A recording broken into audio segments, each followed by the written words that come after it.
teams kick field goals, the next team to score wins. But if the receiving team throws a pick six or fumbles the ball and it gets picked up by the defense and they score, the game is over at that point. So it'll be the Bengals with the football here to start the overtime session as the kick is away. And no return here to begin the overtime session. That'll be a touchback.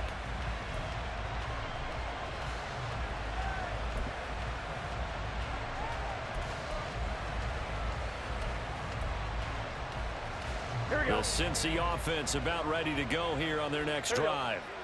And everyone knows the OT rules, Charles, but pretty simple formula. They go down and get a field goal, we continue play, but if they can find the end zone on this possession, ball game over.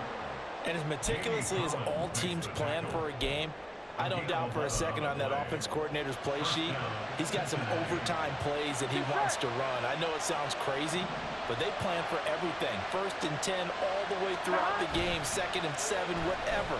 Right now, he's looking at that play sheet saying, if we get to overtime, what can we break out that they haven't seen? And he has a big gain inside the 40 before being dropped. A good pickup there, 26 yards. Kind of a dangerous throw there. He's off balance when he gets rid of it. But this is all about a quarterback knowing what he can get away with.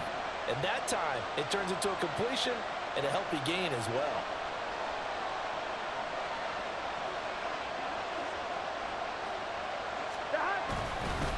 Burrow going to give this to Mixon. And he can only manage to get a couple. 2nd and 8 coming up. You've got to be impressed by that defensive front on reps like those. They were not being moved off the line, kept their shoulders square, and gave their teammates time to fight to the ball and limit that gain. We'll play only the one overtime here. If time runs out, it'll be a tie as they come up on 2nd down. And for one of the few times here today, this run's not going to go anywhere. 2 runs in a row, but only 2 yards to show for it. I know that speed is the hallmark of today's NFL game, but the key to good rushing defense is still having your linebackers set the edge. What will they draw up to try to keep this opening drive of overtime moving? 3rd and 7. And Burrow going to be hit and taken down. They got him. That's Azeez Al-Shaair getting through for the sack that time. Now another timeout here called by the Titans. They'll be left with just 1 remaining here at OT.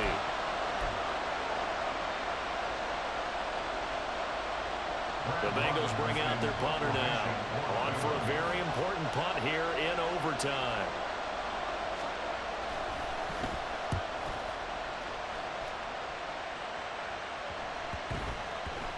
And that one hits at the 7, but bounds into the end zone, and that'll be a touchback.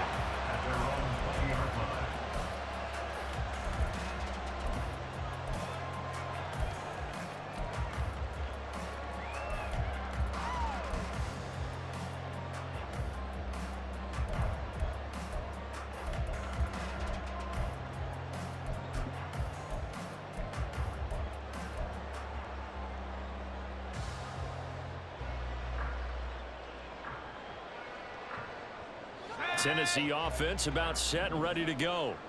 Well, their defense did the job, got off the field without giving up any points, and now, Charles, all they need here is a field goal, and they get the victory. Yeah, and this is the way I love overtime. I'm one of those really, really old school guys that like sudden death right from the beginning. Well, we've got it now because any points wins the game.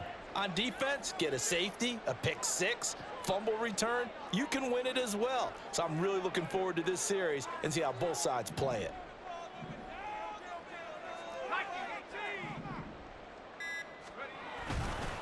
Henry again on 2nd down. And he's going to get 7 out of this before being taken down at the 27. Okay, he didn't break that one all the way, but you got to know that he feels like he's right on the verge, and that's probably exactly what he's telling them in the huddle right now.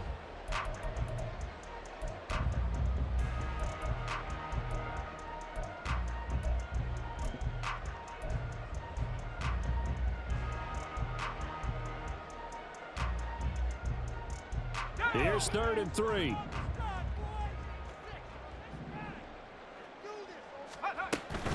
On 3rd down, here's Spears. And he gets it to the 32. Good enough for a 1st down. Overtime with less than 2 minutes to play, and we are still all tied.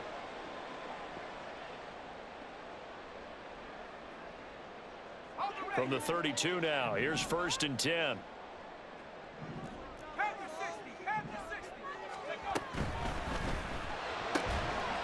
And he's got his favorite target yet again. It's complete. Next score wins, but remember, this will be a tie if the period ends with no scoring as they work on 2nd down. Meanwhile, Levis is that's taken in by Okonkwo. They go back to that well. He's had a great game. Defensively, they haven't been able to stop him. Same thing here in overtime. And sometimes that goes to the play caller's ego, because a lot of times you have so many different plays you want to call, but when you spot a matchup that's working for you or a player that has the hot hand, keep giving it to him. That tells me you're mature as a play caller, and it's working for them in overtime. Offensively, back-to-back really nice plays. This defense, they've got 2 timeouts, maybe should burn one. Yeah, when you get back-to-back explosive plays, to me, anything over 10 yards, I don't care if it's a run or a pass, I count it as an explosive play. That sets your defense back on its heels. A timeout here would be a good idea and try and get themselves settled, because we're in OT. This is big time. Now a throw to the end zone on 1st down, but it winds up incomplete. Well, a momentary speed bump there with that throw, partner. The defense had other ideas, and they're trying to mount a small stand before this drive reaches the end zone.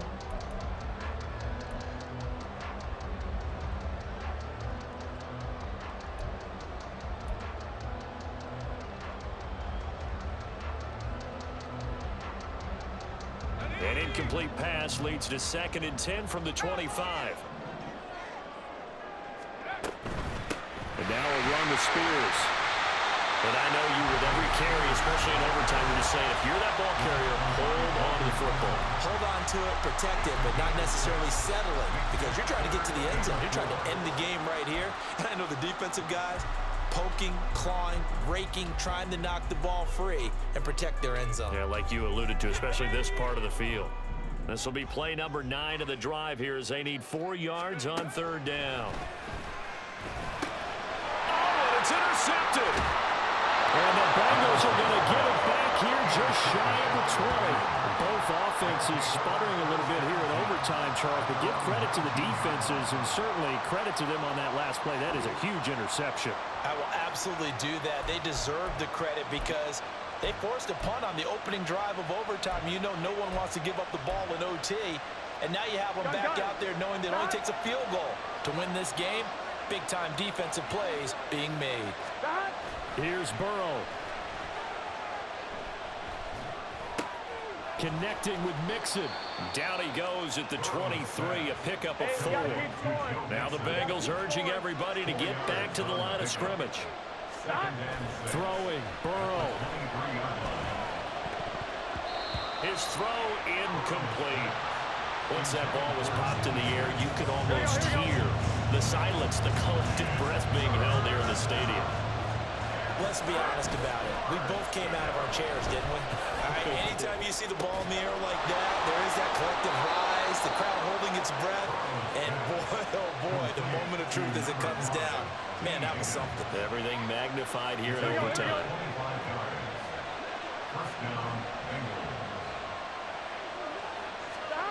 Throwing again, it's Burrow. And the Titan defense steps up here, and down he goes.